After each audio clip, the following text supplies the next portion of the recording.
Good morning, students. This is a fifth video lecture of chapter The Fundamental Unit of Life, the Cell. Topics were covered: introduction, cell theory, shape and size of cell, type of cell, structure of cell, plasma membrane, diffusion and osmosis, cell wall. यहाँ तक कि हमारे सारे topics cover हो चुके हैं अभी तक की जो वीडियो बने हुए हैं। लेकिन जो नेक्स्ट टॉपिक हमारा आज का जो टॉपिक है वो हमारा रहेगा न्यूक्लियस, जो कि बहुत इम्पोर्टेंट टॉपिक है। न्यूक्लियस एग्ज़ाम में पूछा जाता है। और फिर उसके बाद आपका टॉपिक बचेगा साइटोप्लाज्म, और साइटोप्लाज्म आपका थोड़ा सा बड़ा टॉपिक है, तो वो कई वीडियो में कवर हो जाएगा। लेकिन आज का जो टॉपिक है ये आपका रहेगा न्यूक्लियस। ओके, तो आज का टॉपिक स्टार्ट करते हैं। Nucleus, the nucleus. तो सबसे पहले हम आपको न्यूक्लियस की पोजीशन बताते हैं कि न्यूक्लियस एक्चुअली सेल में कहाँ पे प्रेजेंट होता है। जैसे कि मैंने आपको बताया था, सेल जो स्ट्रक्चर होता है उसके मेनली तीन पार्ट्स में हम उसको डिवाइड कर सकते हैं। जैसे सेल का ये स्ट्रक्चर हो गया, सेल के स्ट्रक्चर में मैंने सेंटर में बताया था न्यूक्लियस होता है, और न्यूक्लियस ये जो मेम्ब्रेन है ये सेल मेम्ब्रेन होती है। बाकी का जो बीच का सेंटर सारा पार्ट होता है इसको हम लोग बोलते हैं साइटोप्लाज्मा। यानी तीन part: cell membrane, nucleus and cytoplasm. तो तीन पार्ट में से सेल मेम्ब्रेन हम पढ़ चुके थे, अभी हम पढ़ेंगे न्यूक्लियस। ओके, मैं आपको एक बार रियल का डायग्राम दिखाता हूँ। तो ये आपका कुछ सेल का डायग्राम दिया हुआ है।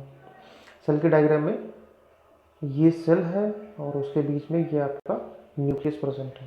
ओके, तो न्यूक्लियस एक ओवल शेप में होता है, स्फेरिकल शेप में होता है, और सेल के सेंटर में प्रेजेंट होता है। बहुत इंपॉर्टेंट ऑर्गेनल है, यानी पार्ट है। तो nucleus is a prominent organelles present in the cell which is the controlling center of all the activity of the cell, so it is called brain of the cell।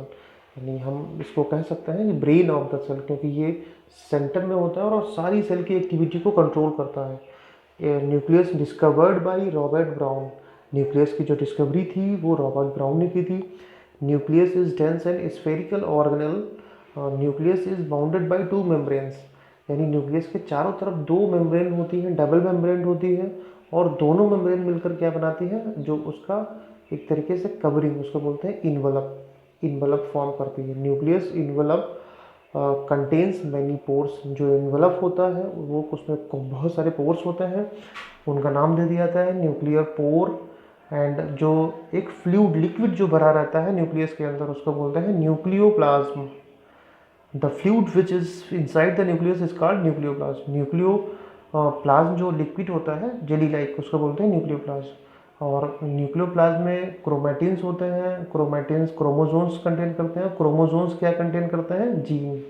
और gene का क्या function होता है, gene is the unit of heredity, means gene transfer the information from parental cell to new next cell.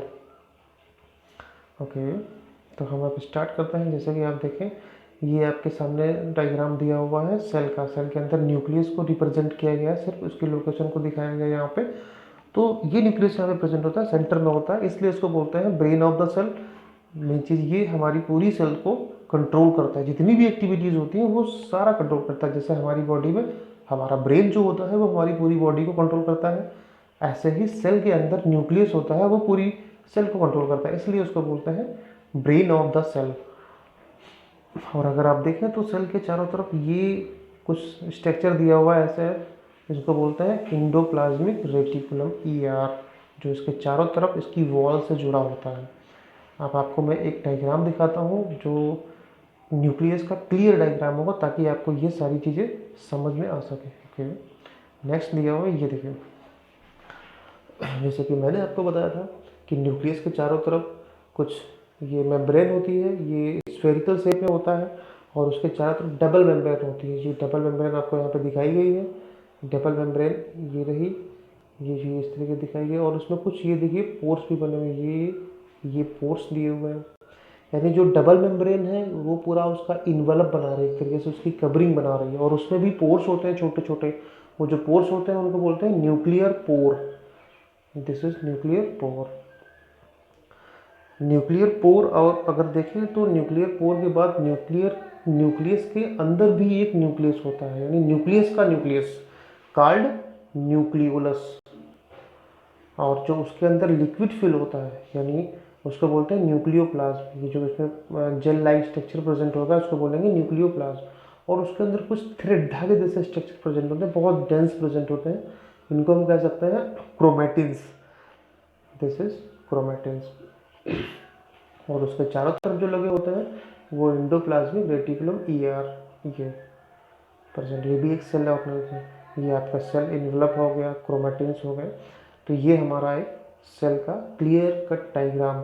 और कुछ उसमें ribosomes भी present होते हैं। राइबोसोम डॉट डॉट स्ट्रक्चर होते हैं, काफ़ी छोटे होते हैं लेकिन काफ़ी इंपॉर्टेंट होते हैं। तो ये हमारा एक न्यूक्लियस का डायग्राम है। आप इसको फिर से रिवाइज कर सकते हैं। इसमें न्यूक्लियर पोर होते हैं, यानी न्यूक्लियर इन्वेलप होता है, double membrane cell, double membrane होती है और उसमें पोर्स प्रेजेंट होते हैं। पोर्स को न्यूक्लियर पोर बोलते हैं। इसके अंदर जो लिक्विड होता है उसको बोलते हैं न्यूक्लियोप्लाज्म। और ये इंडोप्लाज्मिक रेटिकुलम उसके चारों तरफ मिक्स होते हैं, इम्बेडेड होते हैं। और उसके अंदर जो न्यूक्लियस होता है वो उसको उसको बोलते हैं न्यूक्लियोलस। और जो थ्रेड लाइक स्ट्रक्चर होता है उसको बोलते हैं क्रोमेटिन्स। बाद में यही क्रोमेटिन्स कन्वर्ट होते हैं क्रोमोजोन्स में। अब क्रोमोजोन्स जो होते हैं कब कन्वर्ट होते हैं, जब सेल डिवीजन होता है, यानी सेल के 2 पार्ट या 4 पार्ट होने वाले होते हैं। मैंने बताया था एक सेल से कई सेल डिवाइड होकर बनती हैं, तो उसको बोलते हैं सेल डिवीजन। सेल डिवीजन जब होने वाली होती है तभी ये क्रोमेटिन्स कन्वर्ट कंडेंस हो जाते हैं, फूल जाते हैं, फूल के कुछ इस तरीके से स्ट्रक्चर बना लेते हैं। इनको बोलते हैं क्रोमोजोन्स।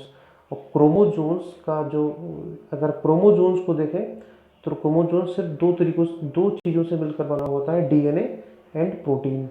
DNA ये न्यूक्लिक एसिड होता है, deoxy ribo nucleic acid and plus protein. Protein भी कई टाइप के होते हैं लेकिन जो मेन प्रोटीन होती है वो आपकी हिस्टोन प्रोटीन होती है। कौन सी प्रोटीन होती है? Histone protein. ये आपकी बहुत इंपॉर्टेंट है। यानी जो ये क्रोमोजोन्स होते हैं, क्रोमोजोन्स कुछ इस तरीके से ऐसे ऐसे थ्रेड लाइक स्ट्रक्चर होता है। और यही thread like structure cell division के टाइम पे कंडेंस होकर क्रोमोजोन्स बनाते हैं जो इस तरीके से होते हैं। क्रोमोजोन्स हर सेल में नंबर फिक्स होता है। और क्रोमोजोन्स जो मिलकर बना होता है वो DNA एंड प्रोटीन। प्रोटीन कौन सी? Histone protein. DNA and protein से मिलकर क्रोमोजोन बना होता है। और क्रोमोजोन का एक सेगमेंट उसको बोलते हैं जीन। जीन ही जो होते हैं वो जो इन्फॉर्मेशन होती है पेरेंट टू जो उनके ऑफ स्प्रिंग यानी जो नेक्स्ट जनरेशन होती है उसमें पहुंचाते हैं जीन। यानी अगर किसी पेरेंट के जो आइज़ हैं वो ब्राउन है, तो वो अगर बेटे के आइज़ ब्राउन होती हैं तो ये कैरेक्टर कौन ट्रांसफ़र करता है? जीन।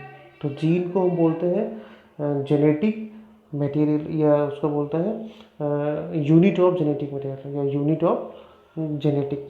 ओके, तो ये हमारा न्यूक्लियस कंप्लीट होता है। यहाँ पे ये स्ट्रक्चर मैं आपको बता दूँ।